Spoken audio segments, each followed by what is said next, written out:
Multi-million-dollar yachts, mega mansions for homes, private jets, fleets of cars and more. These men and women had it all and were worth billions. But a series of bad decisions, bad luck and other factors made them lose it all, and in a spectacular fashion, these 0.001% became the 99%. According to Citizen Icarn, these are the billionaires who went bankrupt and lost it all. 1. Eike Batista. Brazilian businessman Eike Batista made and then lost multi-billion-dollar fortune in mining and oil exploration industry over the period of 2 decades.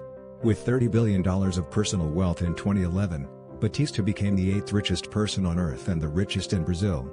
His demise as a billionaire began after a sudden crash in the mining industry and the collapse of one of his biggest companies, OGX. 2 years later, in 2013, Forbes reported that Eike Batista lost nearly $20 billion in just 1 year alone. A year later, due to his massive debt and continuously falling company stock, his personal wealth took a huge plunge from $200 million to negative wealth. On January 2017, Eike Batista was arrested by Brazilian authorities in a high-profile $100 million money laundering case, Operation Car Wash. 2. Björgólfur Gudmundsson. The banking crisis of 2007 to 2008 affected Iceland more than any nation in the world. It all started when all 3 major Icelandic banks defaulted on their loans in late 2008, which ultimately caused a major economic and political unrest in Iceland for 3 years.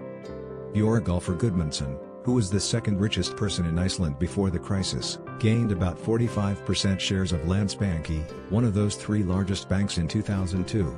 According to Forbes in March 2008, Björgólfur was ranked 1014 on the list of richest person worldwide, with a total wealth of $1.1 billion. Following the outbreak of the financial crisis in the country, Björgólfur lost his chairmanship of Landsbanki in 2008 and declared his personal bankruptcy a year later. In less than 1 year, his personal wealth went down from $1.1 billion to $0. 3. Elizabeth Holmes. Elizabeth Holmes, an American inventor and entrepreneur, became the youngest self-made female billionaire in 2015 after her healthcare technology company, Theranos, reached $9 billion in valuation and made a hefty profit. Holmes became an instant celebrity with her name on Time's 100 Most Influential People of 2015. But her time as a billionaire was cut short as federal investigations loomed over her company with allegations of potentially misleading its investors about their new, innovative blood testing technology. Following these allegations, her credibility and personal wealth both took a serious hit. Forbes devalued her personal wealth to zero and Fortune titled Holmes as one of the world's most disappointing leaders. She was also banned from any position in her company for 2 years by the Centers for Medicare and Medicaid Services. 4. Bernard Madoff. Bernie Madoff was undoubtedly the modern king of Ponzi schemes. For more than 20 years until he was arrested in 2008, Bernie Madoff successfully defrauded thousands of investors of billions of dollars with his investment strategy called split strike conversion. In his scheme, Madoff offered his clients high and steady return, which he actually managed by pooling all the funds in one bank account.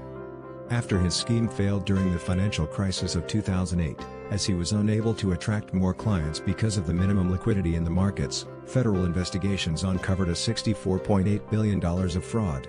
It was estimated that during his operational years, Madoff accumulated billions of dollars in personal wealth. 5. Shaun Quinton. The recession of 2008 forced many companies out of business and wealthy persons to go bankrupt, and one of those people was Shaun Quinton, who was once the richest person in Ireland with a net value of about $6 billion in 2005. With the help of his holding company Quinn Group, he purchased stakes in various multinational companies including Bupa Ireland and Anglo-Irish Bank. Soon after the financial crisis hit the Irish banking system, Shaun Quinton lost almost all of his family wealth, most of which is attributed to the drastic losses of the Anglo-Irish Bank. In 2008, one of his business, Quinn Insurance, was fined €3.25 million by Ireland's financial regulator because of insider loans issued by Quinn Insurance. With multiple cases of liquidation litigation, corporate fines and fraud, Quinn finally filed for personal bankruptcy in 2011.